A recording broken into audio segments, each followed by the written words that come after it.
Step on up, sit down, twist off that bottle top or crack open that can, and welcome to Porch Matters. This is Terry Cagle coming to you from my back porch. Yes sir, yes ma'am, the name of this show is authentic. On Porch Matters, our saying is this: big issues or just a friendly conversation, no topic is off limits. We take pride in being able to talk about anything with each other in an open discussion. Open discussion is one of the only ways to learn. Your perspective could be changed. You could change the perspective of others. Friends and family, welcome to another episode of Porch Matters. I'm glad you're here. I hope everyone's had a great couple of weeks. I've been fighting a little bit of illness here and there. It's a solo show this episode. It's not going to be a very long one because, just to be quite honest with you, it is 10:49 p.m. on this Sunday night, and it is a balmy 27 degrees out here on the porch. If you hear a slight little bit of a roar, it is because I have actually broke down and put a heater out here with me, because I'll be honest with you, y'all, I am freezing. I'm in a hoodie, multiple layers, and as I'm talking to you right now, I can see my breath. It is cold out here. Again, I really hope you've had a great couple of weeks. I'm really hoping that I don't relapse again tonight. I almost put the show off until tomorrow so it could be done during the day, but we're going to press on. I really want to thank you for listening, and I hope you enjoy the show, especially if this is your first time listening. I hope you like, follow, or subscribe on whatever platform you're listening to me on. At the end of the show, I'm going to ask if this is a show that has been a positive addition to your life. If you would, leave a review and share it with at least one person this week. Guys, word of mouth really is still the best way of sharing. I don't just say that just because I think it's a cute tagline.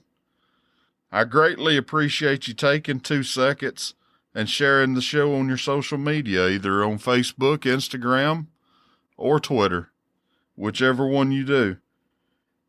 In all times you share it, you can usually see it, and I really do appreciate it. It might not seem like much, but it really does help me out. As of right now, you haven't really heard me talk numbers a lot, but we are very close to 10,000 downloads, y'all. This show currently, as I'm talking to you right now, has 9,799 downloads. First off, thank you is an understatement. Without you, I wouldn't be here. Now, in the current situation where I'm freezing half to death, I'm just picking at you. As you can hear it in my voice, I still sound like I'm a little wheezy, so I apologize for that. But, yeah, we're very close to 10,000 downloads. If you could share the show with just one person, if everybody listening to the sound of my voice right now can share the show with at least one person, we'll be over 10,000 downloads before Christmas. And I really would appreciate it if we could get there. Big thanks to friend of the show, former guest on the show, and friend of mine, Robert Dominguez, and his nephew, Stephen, for having me on Bigfoot Club. I spoke a little bit about it on the last episode. We were able to sit down and record Friday as a week ago, if my memory serves me correctly. Robert, please correct me if I'm wrong. I know you're listening. But we were able to sit down and record about a 2-hour-long conversation. Robert split it up into 2 episodes. I've shared part 1 already. I'll be sharing part 2 here very soon. If you would, go out of your way and give Robert and Bigfoot Club your support. Even if Sasquatch isn't necessarily your thing, I think you'll enjoy that conversation. They asked me some questions about how this show got started and some other questions like that. We really didn't talk much Sasquatch or paranormal at all, but we did touch on it a little bit. But it was mainly just a conversation between friends. And if you enjoy this show, I think you'll really enjoy those 2 episodes. Robert, Stephen, thank you for allowing me to come onto your show. Thank you for thinking enough of me to have me on your show. And I really enjoyed the conversation. Would really love to have another one with you on your show if you ever want to have me back. Now it's time for the Porch Matters Food Review. As most of you know, I work in the city of Cullman, Alabama. Cullman has a lot of restaurants, and for whatever reason, good or bad, Cullman has a lot of duplicate restaurants. For example, there are 2 Burger Kings, 2 KFCs, 2 McDonald's, 2 Subways, 2 Arby's. I could go on, but you get the point. Main reason is because the city is spread out. Now, Cullman starts around exit 304 off of I-65 at Good Hope. It goes up to exit 310. Cullman even has 2 Walmarts. One off exit 304 and the other one's off of exit 310. But there is a gem of a restaurant in Cullman that doesn't need a duplicate. It's right in the middle of downtown. This restaurant is called the Downtown Grill. My best friend Kelly first told me about the Downtown Grill about a year or so ago. Went over there for lunch one day and the burger blew me away. At the time, I even said it was the best burger I had eaten. I got to eat there twice, then tragedy struck. They had a fire in the kitchen, I do believe. I could be wrong. It took them a little while, but they finally came back. Not only did they come back, but they also added a little bit extra room for a bar for all of you that enjoy the occasional drink. I've been able to go back over there about 3 times since they've opened back up. Once by myself, once with Mom, and once with Stacy and Xander. My go-to is still their cheeseburger. To me, it's the best burger in Cullman. I really love their ranch fries. I have been told they have good wings as well. Good staff and great atmosphere, and I really love eating at the Downtown Grill, and I'm pretty sure you will too. If you're within driving distance of Cullman, swing by and give the Downtown Grill a shot. Let them know you heard about them on Porch Matters. Downtown Grill is absolutely #Fatboy approved. The Would You Rather question last episode was, would you rather visit your past or visit your future? Devalina Walker says future. Kelly Curtis says future for sure. Can't change the past, but working daily to be the best version of ourselves. So you know it has to be good. It's a true story, Kelly. Mark Watkins says future and get some sports scores for entertainment purposes only. Yeah, right, Mark. Somebody's been watching Back to the Future. Terry Woodall Cisco says future. Already been through the past.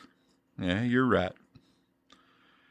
Christine White says future definitely. Thank you very much for answering. I really do appreciate it. The question I have for this episode is not a would you rather question. This week is Thanksgiving. With a little bit of a Thanksgiving theme to it, I simply ask, what are 5 things that you are thankful for? For me, number 1, I'm very thankful for my relationship with God. I know some of you aren't religious, and that's understandable, and you're free to think and do whatever you want to in this world. But with me, I love the Lord. And you have heard me talk on this show about how I loved God, but I always hated church. I have been doing my best to change some of my views, and I've been trying to go back to church. Now, that there are still a lot of stuff about, quote, church that drives me nuts. It's all still the same stuff.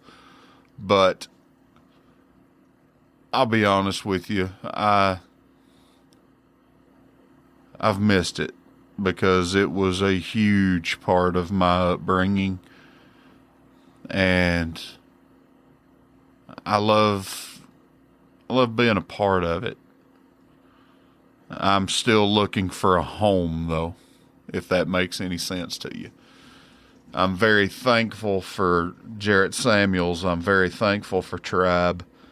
And I've said this on prior episodes. Tribe was an absolute godsend for me this year. Jarrett was a godsend for me the last 2 years. And I've been slacking a little bit, but I'm still doing a whole lot better right now than I was this time last year.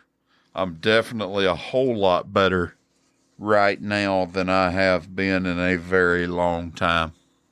I don't even know if a lot of you know my story, but and I don't even know why I'm sharing it with you now, but maybe just to help you get to know me, and maybe it'll help somebody. But at one point in time, it feels like a lifetime ago by now, but you know, I grew up in church. I was in the building dang near every time the doors was open. Grew up in church. Played drums in church. And, you know, we were going to a church up in Thatch. We used to love to say that church started in our living room whenever the pastor and his wife at the time came in and talked to my mom and dad and shared their vision. And, you know, I was 8 years old whenever we first started driving all the way up there. People would ask us, I remember it to this day, they'd find out where we went to church and be like, why in the world do you go that far? Dad would always say, because it was worth it. So would Mom. And then later on, I got to doing the same thing. Because it was about a 35 minute drive up 195 up to get up there. Some of my fondest memories come from that place. It wasn't a traditional church there for the longest. We started out there in the Thatch Community Center, what used to be the Thatch School. And something happened there a long time ago that really made an impression on me. My mom and dad used to help with the books and everything else. They were the secretary and treasurer. And we had a camp meeting up there. Sorry, y'all, I'm still struggling with my voice. But we had a camp meeting up there, and we had several guest speakers come up there. One was Pastor John Loper of the Gary Wood Assembly of God in Hueytown. He used to come on the radio all the time. I remember his voice as a child. And they came up and they spoke and preached and, everything. And I remember watching as a kid, Dad trying to hand Pastor Loper a check for for him coming up, as, is usually a custom. And I remember watching him sign the back of it and hand it right back to Dad. And he basically said, I didn't come up here for that. And that really made an impression on me as a child. Another pastor that always made an impression on me as a child was a man by the name of Johnny Ragland. He used to be the pastor of the Argo Church of God, where my grandparents went. And I went over there some with them. And one thing that really made an impression on me with him was the fact that before he retired, he would work 40 hours a week in the mines, but he never missed a service. He never missed a hospital visit. Never missed a funeral. He was always there to be there for his people and his congregation. Very good man. He had his faults just like the rest of us, but he was always good to me. He was always good to my family. And I do believe right now my grandfather's in heaven, and I do believe wholeheartedly that Johnny Ragland was the vessel that the Lord used to help bring that about, because him and my grandfather was very close. But, I'm digressing. We, going back to the other church, I remember my dad constantly talking about how his view of a perfect church used to be where you could feel the love as soon as you walked into the building, and how the love of everyone in the congregation could literally draw people off of the highway in there. And believe it or not, that actually happened several times while we were there. I've got a lot of fond memories of growing up there. And, my vision of a perfect church is still that, just like Dad's was. And I'm still looking for it. But my relationship with the Lord is stronger right now than it has been in a very long time.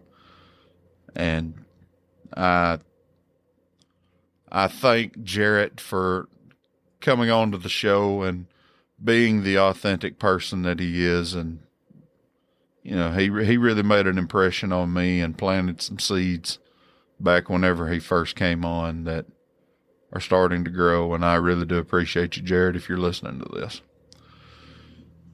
I'm not, like I said a few minutes ago, I'm not where I need to be, but I thank God that I'm not where I was. Still got a lot of work to do, but we're going to get there. Number 2 on my list is my inner circle. Now, I've talked several different times about spheres of influences and, my circle, and how I need to take care of my circle and how everybody needs to take care of their circle. My inner circle consists of family and close friends.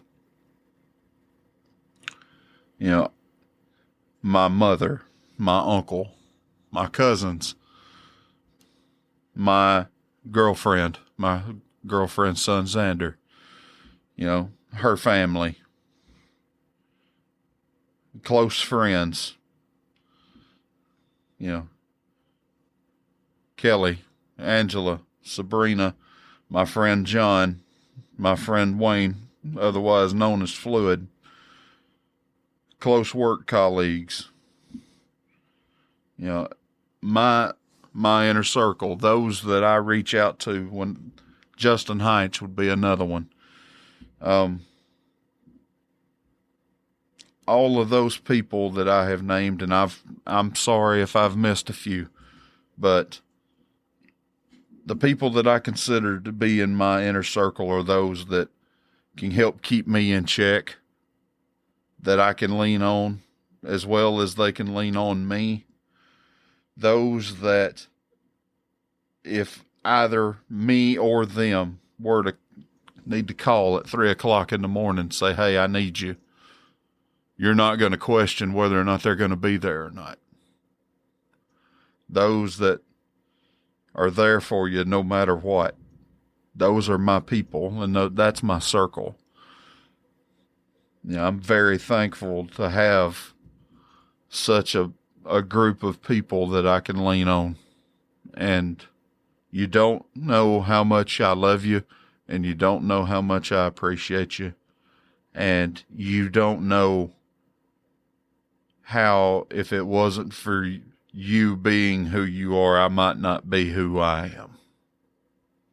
And I hope it's the same both ways, because, I'm the type, if you're loyal to me and I think enough of you, I'd take a bullet for you in a heartbeat just to make sure you didn't have 5 minutes of uncomfortableness, much less sadness.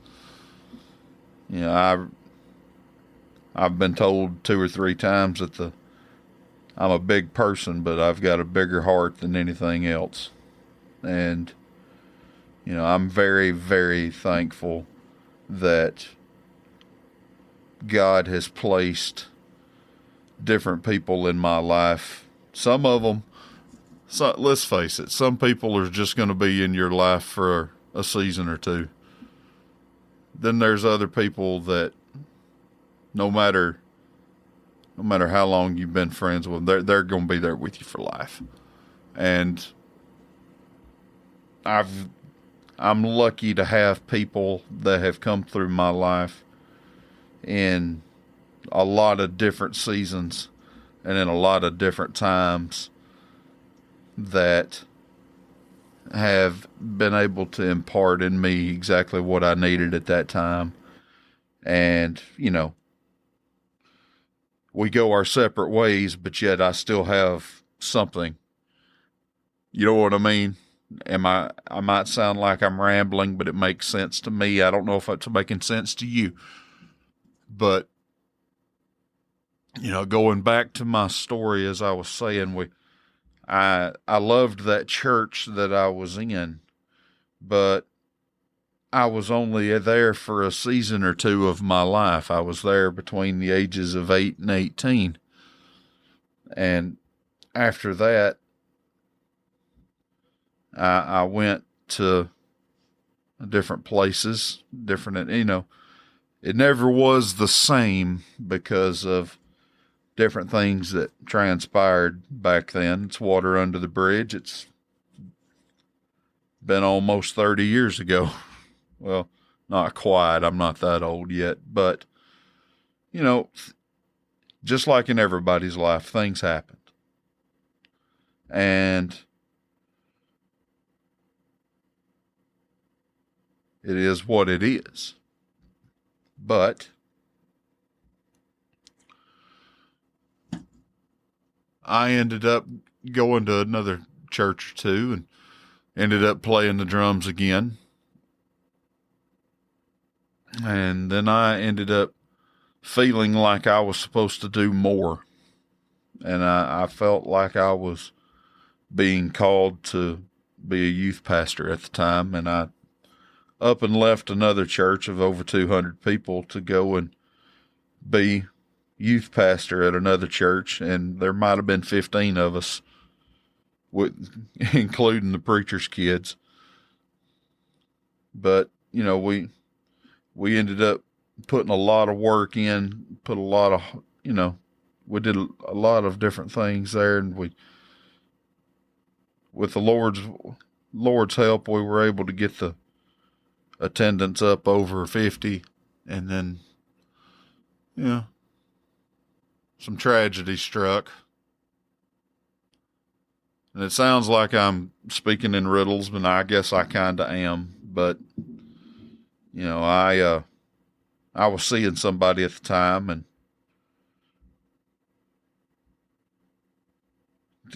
without going into complete details with it, it's amazing how things work out the way they do. And it's amazing how sometimes God can use people to bring about some very harsh lessons. But after what happened, I went into a very dark spot, y'all. And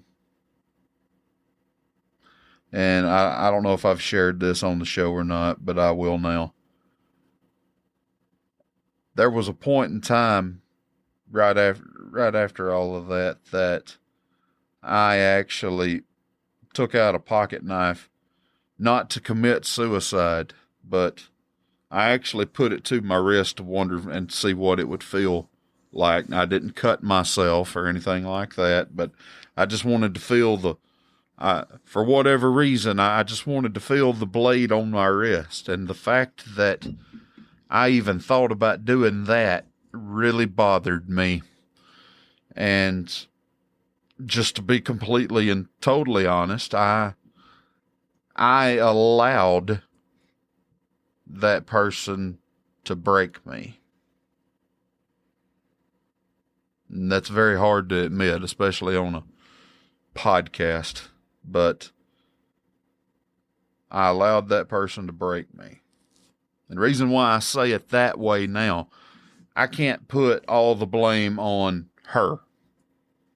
And in hindsight, I believe love is a choice.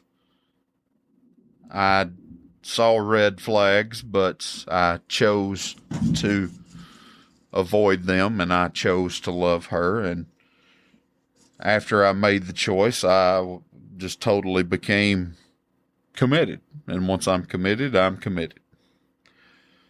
And I got destroyed. Just to put it plainly, I ended up leaving the church, and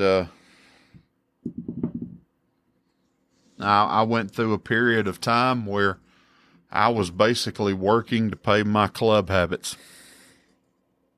I'm not proud of that.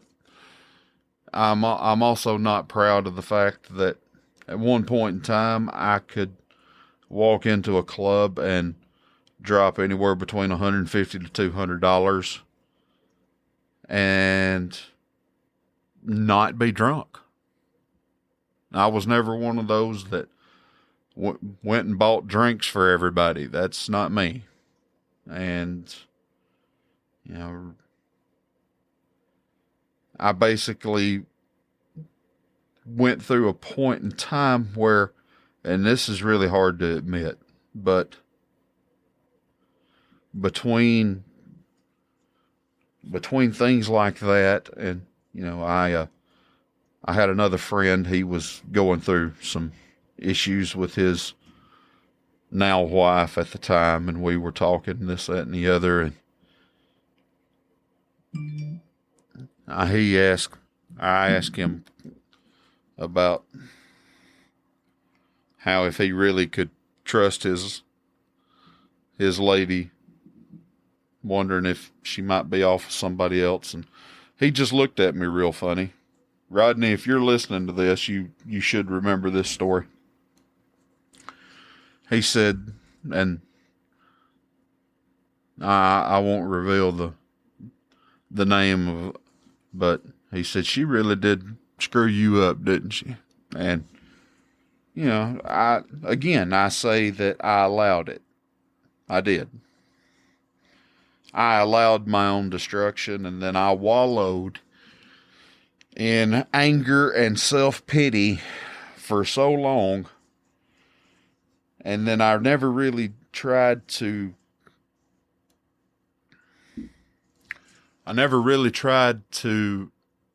fix it. I've always been the type that I just bury my head and try to keep moving forward. And then whenever it gets to the point where things don't hurt anymore, well, I guess I'm over it. Well, that did a whole lot more damage with me than I ever thought was possible. And these days,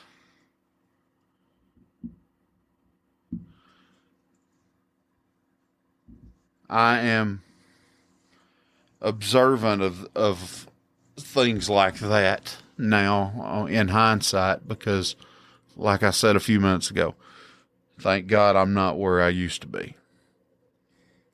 But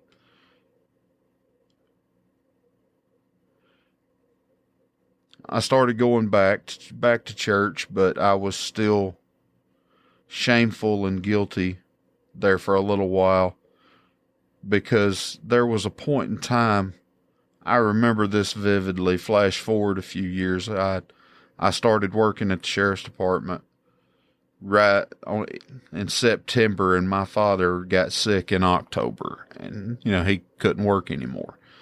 I remember telling this several times about how I would go and work an 8-hour shift at the sheriff's department and then jump in a truck and go pull hoses for my dad. And to understand me and that situation, you also have to understand that my dad was everything to me. I've said that 1,000 times on this show, and I'll probably say it 1,000 more times. And with him being sick, I got into a deeper, darker spot, to the point where, I shut down and clammed up. And whenever I did talk to a couple of people, they flat out said, "You need to go you need some help." And then I actually did go and speak to a counselor. And just to be honest, she didn't tell me anything that I hadn't already known, or I didn't already tell other people, and, things like that. A coworker did tell me I needed to look at things from a different perspective, which is also part of the life lesson that I learned to bring about this show, because I like hearing different perspectives now, because it helps me see things. And I got that from that current situation with my dad, because I was so close-minded. I couldn't see the forest for the trees. But there was a point during that where I remember vividly, and I'm ashamed to say this, but I threw up 2 middle fingers to the air and said, "Screw you, God, I don't need you." And a lot of you don't know me from Adam, but if you would have known me whenever I was a teenager growing up, to hear those words come out of my mouth would break your heart. Y'all, I don't want to be that guy again, because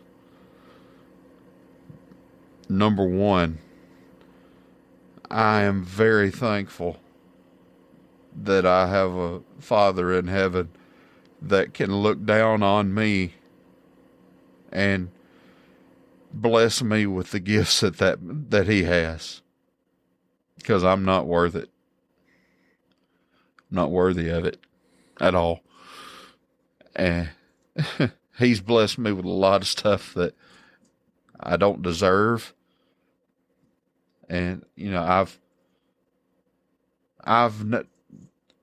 have seen where people have looked at me, and I'm not saying this to brag. Please don't take it that way. But I've been in positions where I've been looked at as a role model before, and I always wonder why. I'm not anything that anybody needs to be looking at as a role model. I need to be a cautionary tale of what not to do, if anything. But I know where I've been. I've seen my journey. Y'all, I wouldn't be here without the Lord. I wouldn't be able to talk to you right now if he hadn't had his hand on me, even during my darkest times. I am here for a reason. We are all here for a reason. And right now, I'm trying to figure out why I'm here. I don't know if it's because of this podcast. I don't know if it's supposed to be something bigger, but I'm trying to find that out, and I'm trying to figure that out.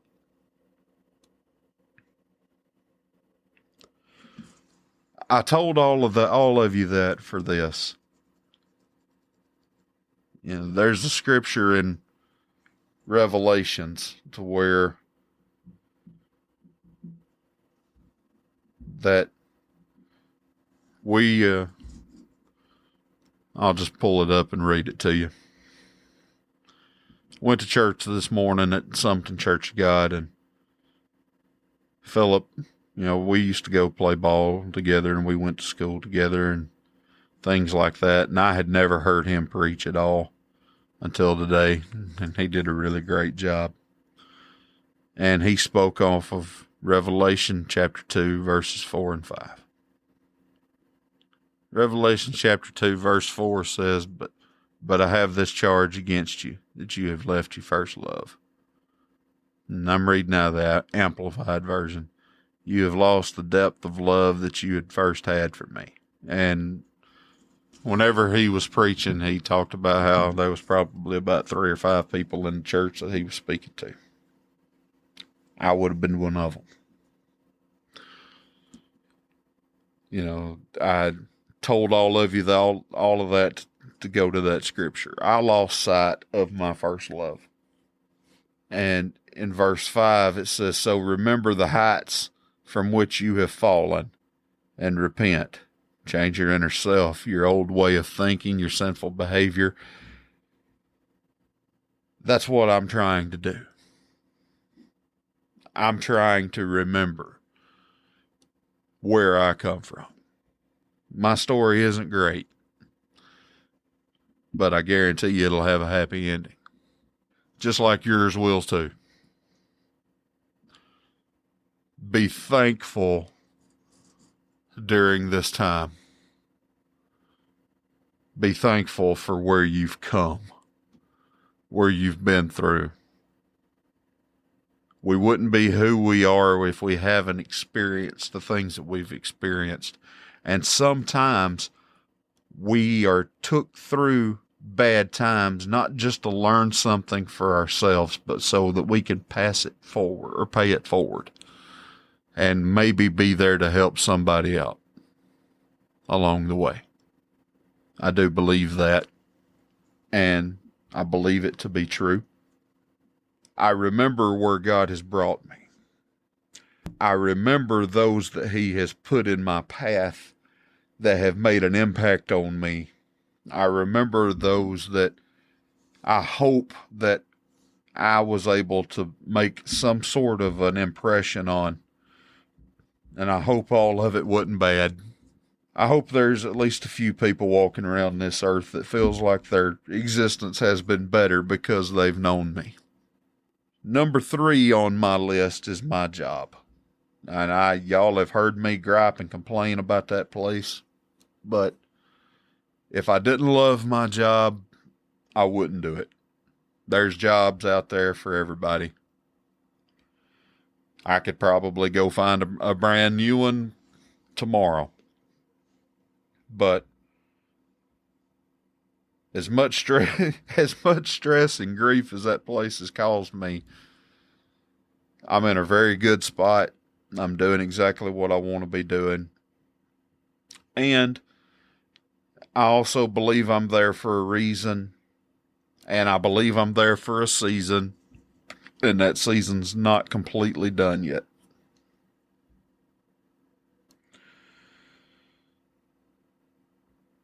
Number 4, I'm thankful for the lessons that I've learned this year. I'm very thankful that I met Jared, as I said earlier. I'm very thankful for Tribe. Tribe was an absolute godsend. And I'm trying to be a better man than I was at the beginning of the year, and I will be. Number 5, I'm thankful for the winds of change. The winds of change are blowing, Used to, I wasn't really fond of change. Still not completely. But sometimes, y'all, change is not a bad thing at all. Sometimes change can be a very good thing. There are times that we need change as bad as we need oxygen to breathe and to live.